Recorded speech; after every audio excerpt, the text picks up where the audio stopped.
Moments that few of us will ever forget, I'm sure.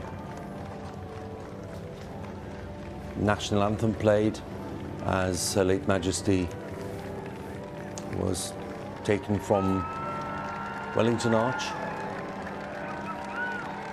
and is now on the way to Windsor after a very moving service at the Abbey and some clearly expressed messages, including those of the Archbishop of Canterbury, about the Queen's life of service and dedication and sense of duty. And then the magnificent, solemn, moving procession all the way from the Abbey to Wellington Arch. And there are crowds on the streets here approaching Knightsbridge, lots of them offering floral tributes,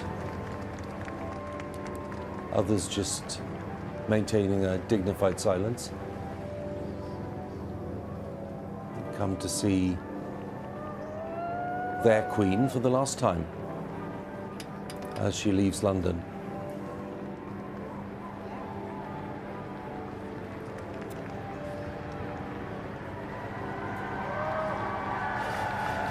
Katie Nicholl and Robert Hardman are still with me here in the studio looking at these scenes and have been watching the procession and the service before that.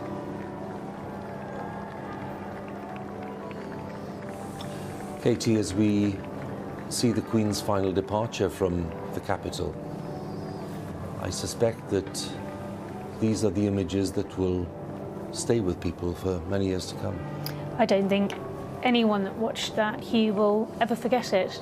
And you said during your commentary, so many memories, and that's what struck me as I watched that procession past those landmarks that have punctuated the Queen's life and punctuated ours, because we look forward to Trooping the Colour and those birthday parades.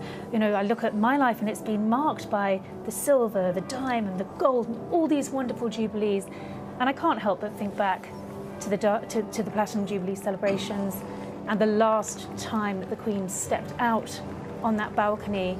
And I think if anyone's wondering, what must she make of all of this? Remember when she stepped out for the last time, overwhelmed with emotion, at that sea of faces, that sea of people there for her. Well, today they turned out again to bid a final farewell. They did, Robert, and the sense of love and respect and admiration is just as strong as the sense of loss.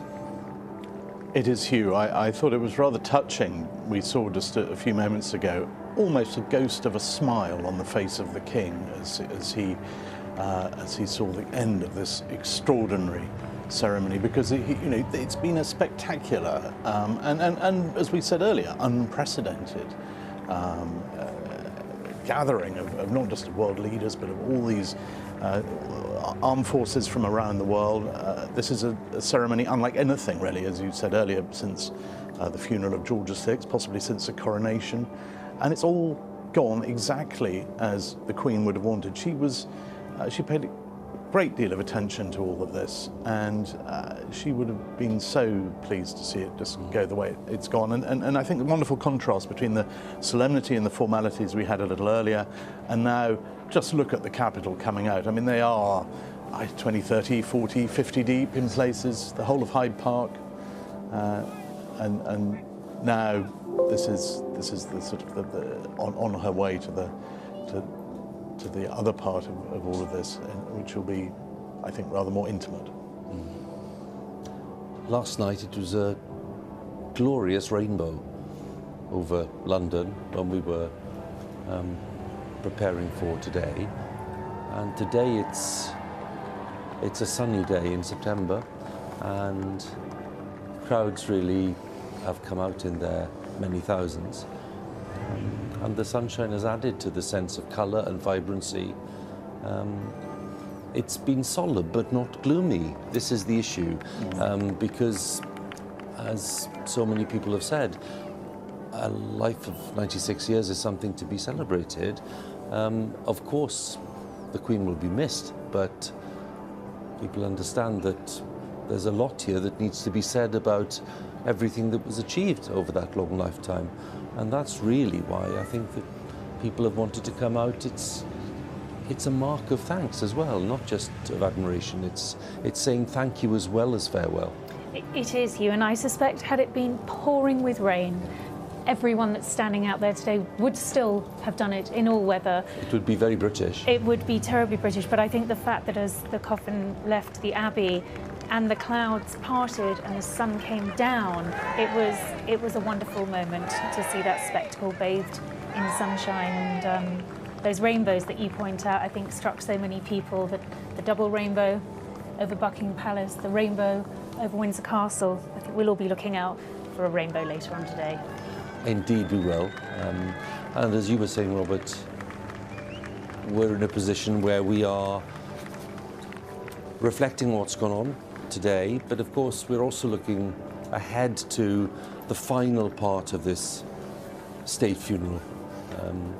And these people are clearly out to say goodbye and thank you for all you've done. They are, and here we see Her late Majesty coming past the memorial to Prince Albert, that extraordinary memorial, 150 years old this year, the Albert Memorial, which Queen Victoria spent so much love on. I mean, it makes you think, what on earth are we going to put up to commemorate this extraordinary monarch who is leaving the capital for the last time? But you know, everything about today, there was a sort of timelessness to it. I thought you saw the troops massing in front of Wellington's old house at Hyde Park Corner. It sort of could have been the 19th century. I mean, and yet we have all these sort of modern aspects to it. It's been a brilliant blend of ancient and modern today. And there is 21st century Britain saluting really one of the greats.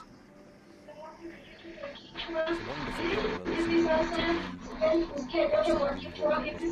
because of course all those years that the Queen was determined to attend the Festival of Remembrance on Remembrance Weekend, the eve of the Remembrance service at the Cenotaph.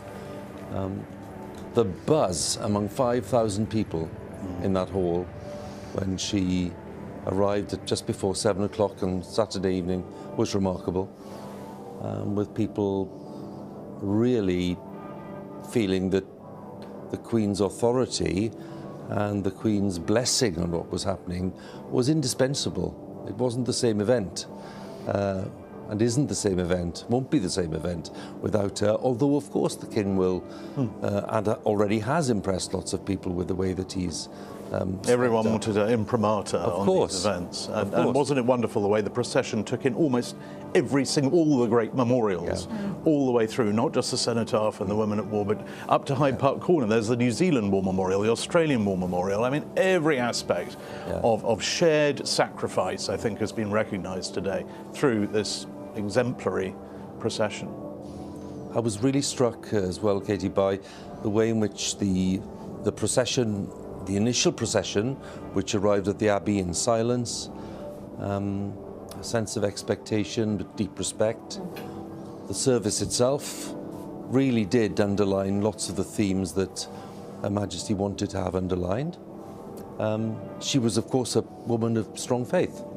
She was. It had informed lots of the decisions that she'd made in her life and the way that she'd lived her life. I think you're absolutely right, and we saw the faith reflected in that service with some of her favourite hymns. Yes. Readings that date back to the coronation. Everything had been so carefully considered and thought out and punctuated with the most important things in her life: her faith, the armed forces, her family, her people. It's all there, and I think also that sense that yes, we have lost something very, very special to all of us. This is a testimony to that. But in all of this, as Robert says, the tradition and the history and the landmarks and everything that's wrapped into this is the promise of the new. It's the continuity. We've seen that in the past 11 days, extraordinary days, and how the new king has been welcomed. But we saw that in the procession with Prince George and Princess Charlotte. That promise of the future, that promise of what's next to come. And I think that's reassuring, particularly at the moment Yes. The presence of Princess Charlotte there, a reminder of some of the extraordinary changes that the late Queen made during her reign. I mean, it was only in 2011 she changed hundreds, thousands of years of male primogeniture, so that, you know, the line of succession has changed. All these little, that's so much. I mean, when historians look back on this reign, they'll see so many small ways in which, very quietly but very firmly, she completely transformed this institution. And I also love the way today that the procession, it wasn't just about recognising her. I mean, clearly it was, but in her way, when she organised it, she wanted to recognise others. I thought the way in which she placed the Victoria Cross and the George Cross holders right at the front of that procession, for example, that was so her. You know, the George Cross, the great decoration invented by her father at the height of the war. You know, all these little things. There's a lot of nods, I think, to her parents in that. And to the Commonwealth, the Mounties. I mean, Mounties, it was all there, down to the NHS workers and everyone that helped us through the pandemic. Most recent recipients of the George Cross, of course, the NHS. A last word then from us before we go to our colleagues at Windsor for the next phase of the day. And Katie, you first of all, it's impossible to start really assessing neatly and credibly this remarkable reign so early on. Distinguished authors both, it's a challenge to do something like that. Do you feel that today will have helped people maybe turn the page, to just realise that great change is happening? Yes. And that they can take that on board? Is today the day when people will be helped in that direction? I think so. I think this is the moment that completes 11 extraordinary days, and you could plan and rehearse and dress rehearse and do it all over again. You couldn't predict how the public were going to respond, what the mood would be. It's been phenomenal, but this is closure today, and I think back to what the Queen said in her very first broadcast when she was a little girl during the Blitz. All will be well, because it will.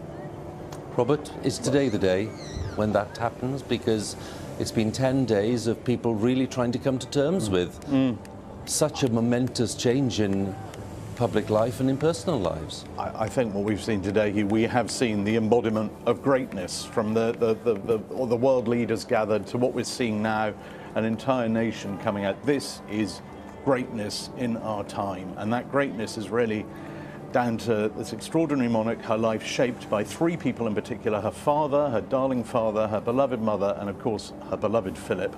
And I just think it is so powerful that here she is, she's on her way, and after all this grandeur and greatness, tonight she'll be reunited with them for eternity.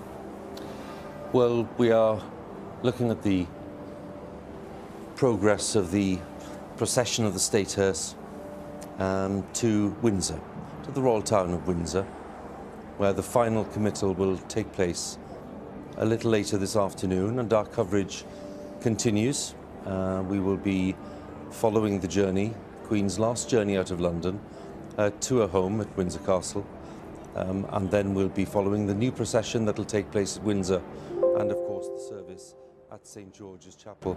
And as we look at the vehicles making their way, and the State Hearse in particular, you can see the bright colours of the Royal Standard and the crown and the orb and sceptre, telling everyone along the way that this is Her Majesty, Queen Elizabeth II, a Christian of conviction who, more than anyone, understood the message of the preacher, which is that there is a time and season to all things, a time to be born and a time to die. We understood that as part of the natural rhythm of life and the natural transition of the constitution that she's upheld over many, many years. She's returning home to Windsor. Let's join Kirsty Young. Yes, and so the grand and exquisite ceremonial tableau of that magnificent state occasion gently recedes into the background as the Queen's coffin makes its way now through London and out towards Windsor. Welcome to the splendour of Windsor Castle, the near 1,000-year-old home of royalty and the backdrop to many great battles and grand banquets. But today, sees maybe its most momentous event, the burial of our longest reigning monarch, Queen Elizabeth II. The Queen will this afternoon finally be laid to rest in St George's Chapel alongside her beloved parents, sister and husband. So many days of grand public ceremony will come to an intimate ending as Her Majesty passes into history. We'll see the Queen's coffin making its journey towards Windsor and the committal service, which will be attended by the King, the rest of the royal family, and also Her Majesty's closest friends. Windsor Castle is certainly exquisitely grand and imposing, but it's also a place where the Queen, well then of course a little princess, played as a toddler on the lawn, found safety as a teenager during the Blitz, rode her ponies, nursed her children, walked her dogs. Having left her cherished home in the Scottish Highlands 11 days ago, today she will come to rest for eternity in the home that was so important it gave name to her family. Well, the town of Windsor is, of course, a major tourist destination. It's used to crowds, but today its streets have taken on a unique character. The grounds of the chapel and the edges of the Long Walk are carpeted with bouquets of flowers. And the thousands of visitors, some local and many more from far-flung corners of the globe, are quietly positioning themselves to take one last look at Her Majesty's coffin. David Dimbleby will be taking us through this afternoon's event. I suppose the way to see this afternoon's service is that if what happened at Westminster Abbey was the grandeur of a state funeral with heads of state, with people from all over the world coming to pay tribute to Her late Majesty, what is going to happen here at Windsor this afternoon is much closer to a family funeral. As Kirsty was saying, the Queen is going to be interred here along with the Queen Mother, Prince Philip, the Duke of Edinburgh, Princess Margaret, and will lie with 10 other sovereigns going way back to Henry VI in 1471. So it is in that sense the sovereign coming back to the place where our sovereigns, or many of our sovereigns, lie. But on the other hand, the congregation is going to be very different here, as the people sitting here now are perfectly obvious we're not in Westminster Abbey. They've assembled here, and they are a different kind of congregation, much smaller. They include, for instance, many of the Queen's godchildren. They include large numbers of people who worked on the Queen's estates, whether in Scotland or in Norfolk or in London. Some of them wearing, you see that little medal, the Royal Victorian Order, which several people here are wearing, and that's the order that's in the personal gift of the Queen, only given to people who have worked for her, and it's her decision whether they should have it.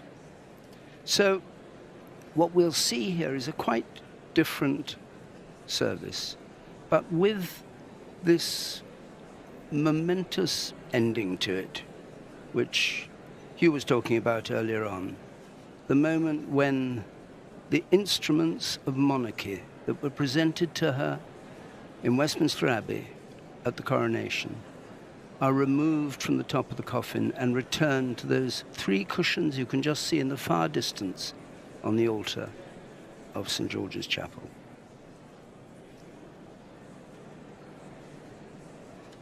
The banners, of course, here are of the Royal Order of the Garter, hanging splendidly all the way down. The Garter Knights, who each have to provide the banner, there are 24 of them in all, and members of the royal family as well. So this chapel not only serves the purpose of being the Chapel of Windsor, but also of the Order of the Garter, founded in 1348 by Edward III. So history here, just as in Westminster Abbey, history here is present for this momentous afternoon.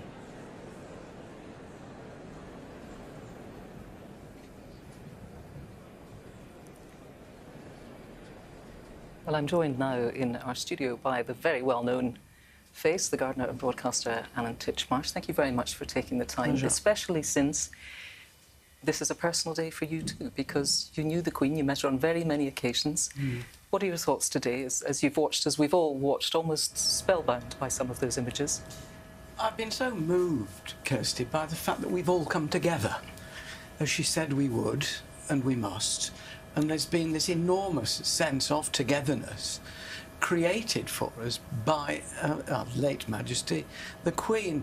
And the fact that the streets were so lined, that the Westminster Abbey was full of the great and the good, but we were there too, in spirit and in many thousands in person.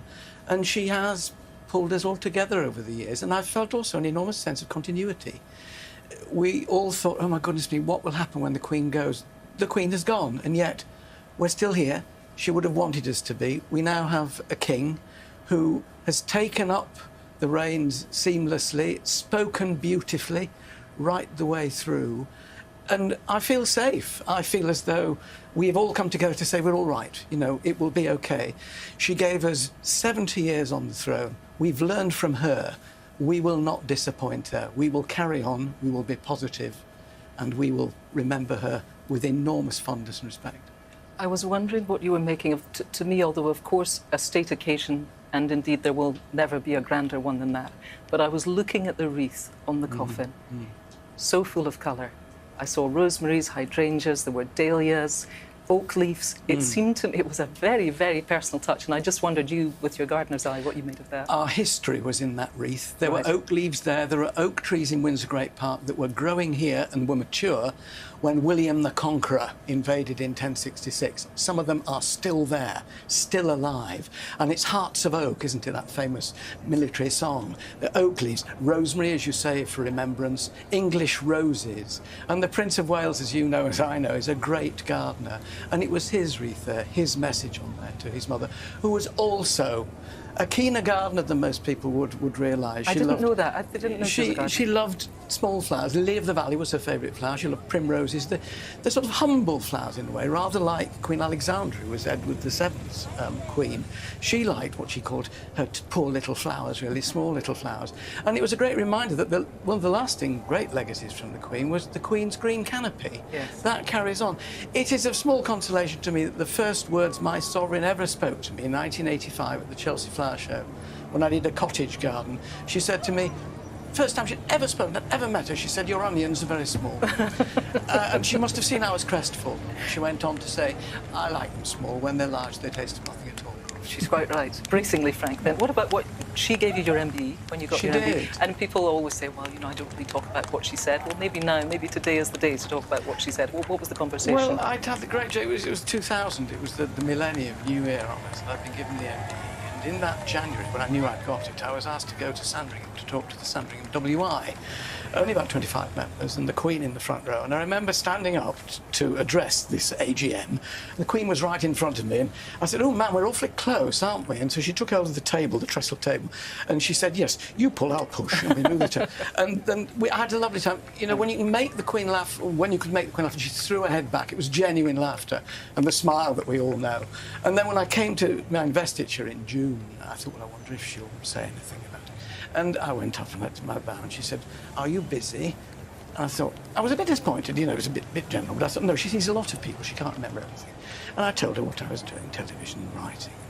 And at the end, the hand came out, and she shook my hand, she said, well, she said, you give a lot of ladies a lot of pleasure. She never did. Well, I didn't really realise until somebody came up to me and said, what did she say? And I said, she said, what? And so I was going home in the car with my wife, and I said, you know, I couldn't make up my mind whether to be buried or cremated. I'd quite like to be buried because I'd like a headstone. And on it said, like Alan Titchmarsh, MBE, 1949 to whatever. He gave a lot of ladies a lot of pleasure, Elizabeth R. Well, she wasn't wrong, was she, Alan? No. Extraordinarily, you saw, as he was then, Prince Charles, the night before he was about to become king. A normal night, a special night? It must have presumably been a special night. Prince Charles was there. It was at Dumfries House, up in Ayrshire, and I've been an ambassador for the Princess Trust and the Princess Countryside Fund for a long time. I've also been, since its formation, an ambassador for the Princess Foundation, which does a huge amount of work, and particularly up in that part of Scotland and around Dumfries House. 12,000 people a year learning all kinds of skills. And I was up there to have a look round, and I saw the Prince in the morning and ran across and landed and said hello, and we had a quick chat, and he said, you know, perhaps you could do do the estate walk with me tomorrow, which, as it turned out, I couldn't do, but it's another story, isn't it? But we had a dinner in the evening, and it was about 50 people there, so it was quite intimate. And after dinner, we had coffee, and we listened to music. There was a sort of penny whistle and a guitar. And the Prince gave the penny whistle player a bottle of scotch and the guitarist a bottle of champagne. And we all chatted, and at about 11 o'clock, the Prince was working his way around the room to leave. And I happened to be standing by the door, and he shook my hand. He said, "Come for tea sometime." And I said, "Lovely. I've known him for a long time."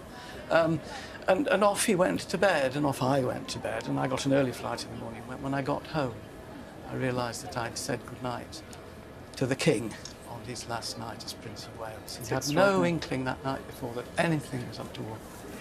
We're looking at pictures now of the Queen's coffin making its way, as I said, towards Windsor, and we can see there's hardly, well, there isn't a gap, really. People have come out from their homes, their places of work, if they happen to be working today on this bank holiday, and they are very much making their presence felt. And I think, well, we saw how deep the crowds were in central London. It's no surprise. It's no surprise at all. It's wonderful that people want to be there, as all those hundreds of thousands who filed through Westminster Hall just wanted to be there, to pay their respects, to say thank you. It's a celebration of a life, as well as a mourning of a passing of a very, very important person to all of us. Alan Titchmarsh, thank you very much for sharing your wonderful memories and your thoughts on such an important day. Thank you. People are gathering on the long walk. Anita Rani is there for us. I was here last night, Kirsty, and a few people were gathering to bag their spots, to spend their night under the stars to make sure that they got a good position. And what a difference now. The crowds have amassed, all here with one common goal: to witness a moment in history, to watch the procession of Her Majesty the Queen's coffin make the final part of its journey along the Long Walk through to Windsor Castle via the Cambridge Gate, which is behind me. The crowds have come well prepared. They've come with picnics and blankets and chairs, and they've been watching the funeral service on screens that have been erected along the Long Walk. And during the service, it was pin drop silence. And then everybody rose to their feet during the national anthem. The atmosphere here is calm, it's contemplative, it's reflected, it's very peaceful. And the weather gods are smiling on us today. It was warm and overcast this morning, and now the sun has come out. And the people here are from all over the country, all walks of life, young and old, and locals from Windsor as well. Some of them who were lucky enough to meet the Queen, who was very much their neighbour, and I'll be hearing their stories a little bit later. With me now, watching events unfold today, is the very eminent historian, Sir David Cannadine. We're very happy to have you here. Why Windsor? Why does it end here for Queen Elizabeth II? It ends here because Windsor is the oldest royal residence of the royal family, going back to Norman times. And more recently, and there's a long perspective here, it's the place where all British monarchs have been buried since George III. Most of them, not all of them, in the chapel here, but all of them within the wider curtilage of Windsor. So it is the place where monarchs finally come to rest. And in the sequence of monarchs, it's now Queen Elizabeth's turn. Can we draw any conclusions from the fact? I think people very often, when they visit Windsor, when they think of Windsor, they think of Queen Victoria. They see the wonderful statue that's in the centre of Windsor, and of course the mausoleum is here, this grand mausoleum that was built near Frogmore Cottage. Yes, yeah. Near Frogmore. Our longest serving monarch of 70 years doesn't seem to be doing anything that is quite as much of a statement as that. She will be laid to rest in the very intimate privacy of the family crypt. That tells us something about, or does it tell us something about her? Well, Windsor Castle is a very multifunctional place. It's important to remember that. It began as a fortress, it's a royal home, it's where many members of the royal household work, It has a fabulous library and art collection, and it's a place of worship. So lots of things go on in Windsor, but one of the great things that goes on, which is why we're here today, is that this is where monarchs end their lives and are buried here. Queen Elizabeth, of course, herself had a strong personal connection with Windsor, probably stronger than many monarchs before her, so there are many reasons why it's very fitting that she ends here. Do you think the strong connection particularly being the teenage years during the war, which really sort of cemented, would it be fair to say, cemented her relationship with the place? I think it would. Of course, even before that, she spent weekends and time at Royal Lodge when her father was Duke of York, and that's where she acquired her love of country living and dogs and horses. But then, of course, she did live here with Princess Margaret during the Second World War. She made her first broadcast from here.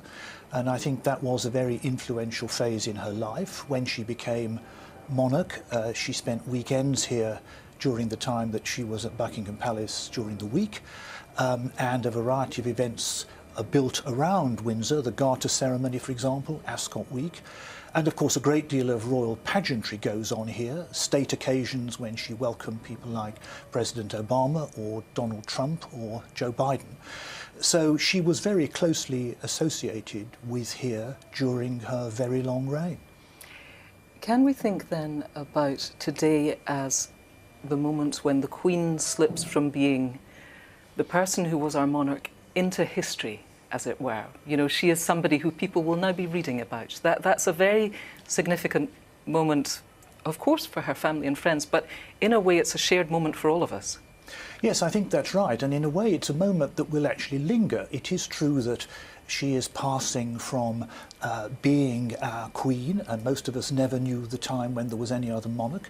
She has now passed into history. We have a new sovereign, King Charles III. But of course it's true, firstly, that I think many people will remember this day all their lives. But secondly, it's going to take quite a while for my colleagues, historians and biographers, to reach some settled verdict on many aspects of her reign. We know already it was a remarkable reign. She was a great monarch and was much loved. All of that we know and is settled. But how future generations, future historians will come to see her is, I think, something that will need a lot of work on going forward. It is very interesting that she maintained entirely consistently, as I understand it, the popularity of the monarchy throughout her reign. The figures were always the same. You know, people very much liked her when she came to the throne and very much like her today. It's interesting that as times have changed, and in many ways, she was a monarch managing decline of an empire, decline of Britain's status in the world in so many ways. And yet, every overseas paper that I got my hands on this morning, on its very front page was the fact that today was the state funeral of Queen Elizabeth II.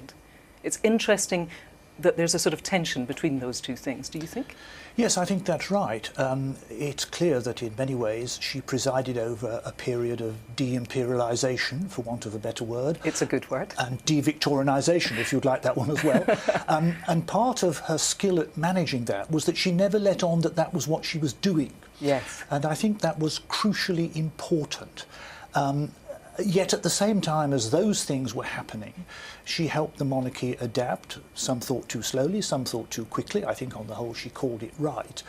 And I think the recognition that she managed to sustain all of that over 70 years was a very extraordinary achievement. Just as is also the fact that, although we like to think to the contrary, over 70 years she sustained the fact that with very, very few exceptions, we never really knew what she thought about anything. Isn't that true? And that's so often when I speak to people, indeed at the Jubilee I spoke to many people to try to get an insight, but I suppose it's understandable that somebody who was so constantly under scrutiny would want very firmly to keep part of their life private. I think that's right, and the hope must be, I speak here of course as a historian, the hope must be that she did indeed keep a diary, which I think there is cause to suppose that she did, and let us hope that she expressed her views there trenchantly and candidly in a way that in public she very properly felt she couldn't. So interesting to talk to you, Sir David Cannadine. Thank you very much indeed for taking the time to share your thoughts with us. It's been a great pleasure and privilege. Thank you. On its way from London to Windsor, the coffin of the Queen carried past large crowds on each side of the road here. quite extraordinary that in the centre of London people were kept away from the procession. They're making up for it by coming here in their thousands, not just here but at Windsor, down the Long Walk, on each side.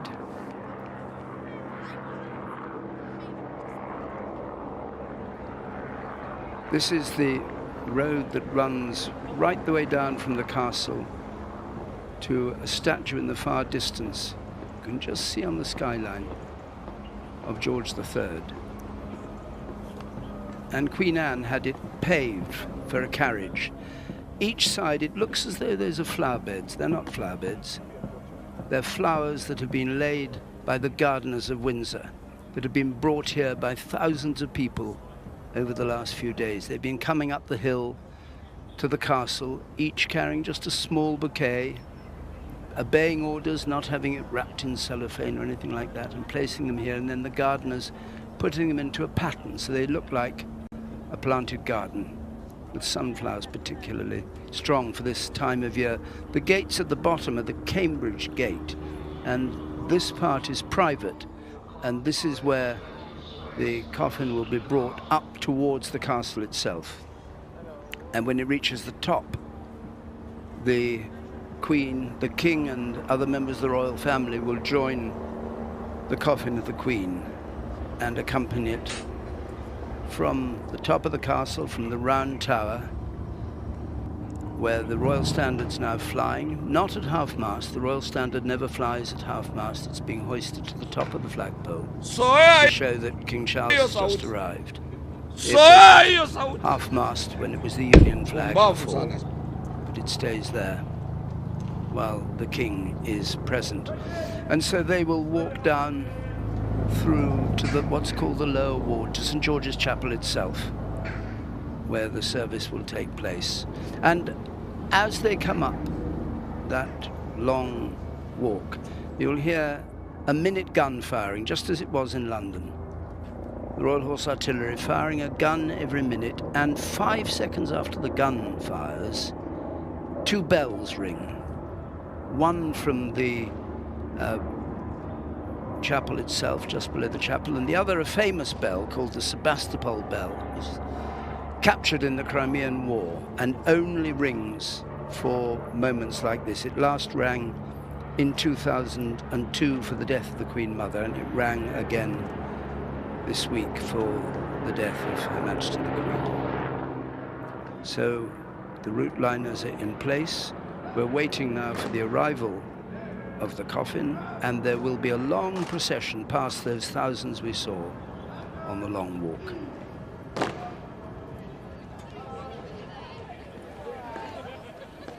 Well, someone who knows Windsor Great Park very well and was looking closely at those beautiful images is the equestrian event organiser Simon Brooks Ward. And it's not just the Great Park, but indeed the Queen herself that you knew very well and you worked closely with throughout the years on the Windsor Horse Show.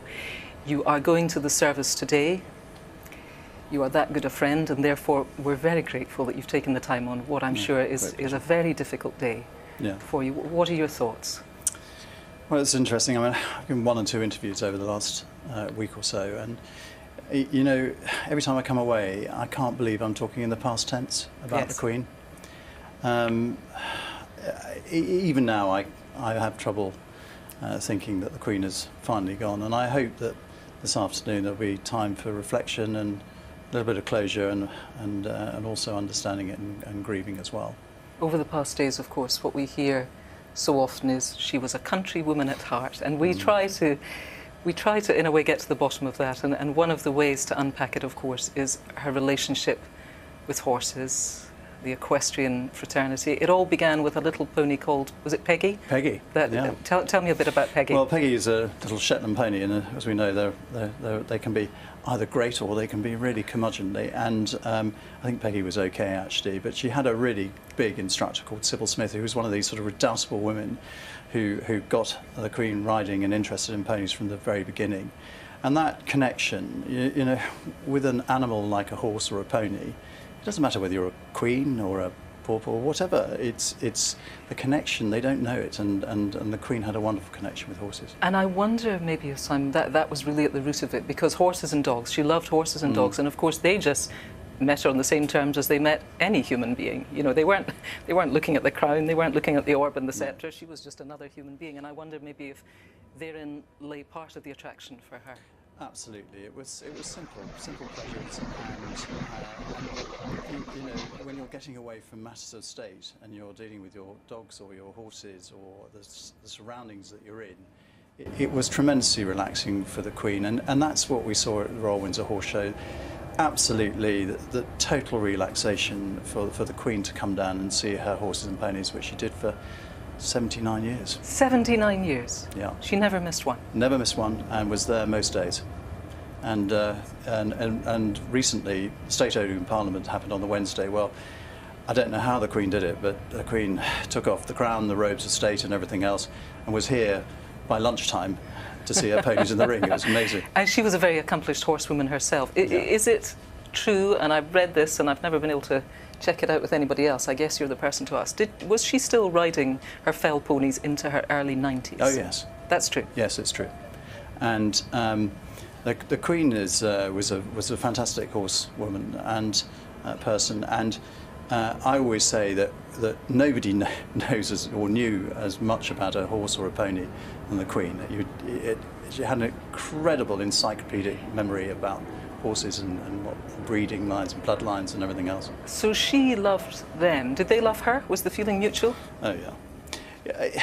We all knew that the Queen was not very tall, and sometimes these big horses are not well behaved. Sometimes, but with the Queen, she absolutely commanded them, and it was done because it was relaxed. She stood there, she stood her ground, and the Queen tended to have this relationship with it, which is extraordinary. It's almost horse whispering. Really? Yeah, That's it was amazing to see the Queen around horses. June, of course, means Ascot, and she was a devoted attendee of Ascot. It's interesting to think about the work that she did. I mean, obviously, it was enjoyment for her, but she brought the racing fraternity really into the spotlight, and we have, I guess, the amount of overseas money and the people who are very interested and want to be part of horse racing because they associate it with something dignified and something wonderful, and they associate it with the monarchy. She did a lot for the industry of racing. Industry of racing, industry of horses and ponies. I mean, the Queen didn't just have a horse and see it race. The Queen knew about its journey, you know, from foal to the winning post, and that gave a great sense of accomplishment and pleasure for the Queen. And it was the same with the horses and ponies. And I always say to people that there are rare breeds in ponies and horses, and she was responsible for saving at least 7 through her patronage and support, that we now see today not only survive, but they're thriving as well, like the Highland pony. Now, never mind winning the Gold Cup with Estimate in 2013. I hear she liked to win the rosettes at the Royal Windsor Horse Show. She was chuffed, was she, when she got one? Really great pleasures. And I remember wandering up to the Queen, and she just stood there in her blue gilet and a headscarf and sensible shoes and a tweed skirt. Good woman. And you know, so she's pretty incognito. And I remember wandering up to one ring, and she'd had a real sort of load of rosettes out of her pocket and said, "Simon, look what I've got." And you know, she was so pleased, and her smile was radiant. And she put them on her dining room table every night. Every time she won a cup at Royal Windsor Horse Show or a rosette, she put it on the dining room table. Simon Brooks-Ward, we are very grateful for you sharing those wonderful, intimate memories. We will let you go now to St George's Chapel. Thank you very much for taking the time. Thank you very much indeed. I am with not just any old Windsor family, 6th generation Windsor family. Geoffrey, lovely to see you. Thank you very much. You're 90 now, but during the war, you got a very special invite to Windsor Castle, didn't you? I did, yes, absolutely. I was invited to go and see the pantomime. The pantomime. Oh yes, yeah, the pantomime. I went to see the pantomime, which was absolutely amazing. It was fantastic. How old were you? I was 8 years of age. 8 years old. And who was in the pantomime? The pantomime, well, I want to call them Princess Elizabeth and Princess Anne. Margaret. Princess Margaret. We're with you. Well, there were princesses then. Yeah, they were the princesses, that's right. Because it's a long time ago, but I think I'm probably the only person that's ever been to there, because I was taken, and I was so enthusiastic about it because it was so wonderful. I went round and picked up the programmes, and I talked to the princesses, and they talked to me. What did you talk about? Do you remember? Yes, they just said, hi, you know, what are you doing? How are you about? And I said, well, did you enjoy doing it? And they said, oh, absolutely, we loved it. What a lovely, lovely memory and an experience. Can we see the mementos that you've got in your hand? So what do we have here? We've got tickets to see Aladdin. Yeah. And a letter sent, and this is your tickets came in this letter. How did you manage to get the tickets? Well, my parents knew the headmaster there of the Royal School, who in fact produced the pantomimes. And Andrew, you've been hearing these stories your whole life. Oh, all my life, yes. How special? Incredibly special, and sort of rooted my father at such a young age to the whole Windsor royal connection. And you've got your own royal connection as well, haven't you? I do, Anita. I am chairman of the Royal Windsor Rose and Horticultural Society, and the society was founded by Queen Victoria in 1893, and every sovereign since then has been our patron. Now, I'm not chairman because I'm a gardener. In fact, I know nothing about gardening or horticulture at all, but the society got in trouble about 10 years ago with no members, and I was approached because my grandfather had been involved, and I was asked if I would help them out. And I'm a businessman, so together with the small team, we've managed to, reignite the society. And you took a bouquet to the Queen? I did. In fact, the summer show, the Royal Windsor Flower Show, has a unique competition class, which is a floral table display that the winner gets. The table display goes up to Her Majesty's breakfast table, and so as chairman, my job is to go up to the Windsor Castle, knock on the door, present the floral display, say Andrew Try, chairman of the Royal Windsor Rose and Horticultural Society, the floral display for Her Majesty's breakfast table. And the Queen was there, and she actually invited you up to see the roses. Exactly. So I was invited in. Wonderful. I wasn't expecting it, and got to present the bouquet to the Queen. Wonderful to hear both your stories. Thank you so much, Geoffrey and Andrew. Thank you. Fantastic. Thanks, Anita. There's a documentary in that. My next guest is the actress and writer Dame Maureen Lipman. Thank you very much for taking the time to join us. You were preparing to go on stage 11 days ago when you heard the news that stopped so many of us in our tracks. How did you react? I had a premonition, Kirsty. I actually texted to a friend in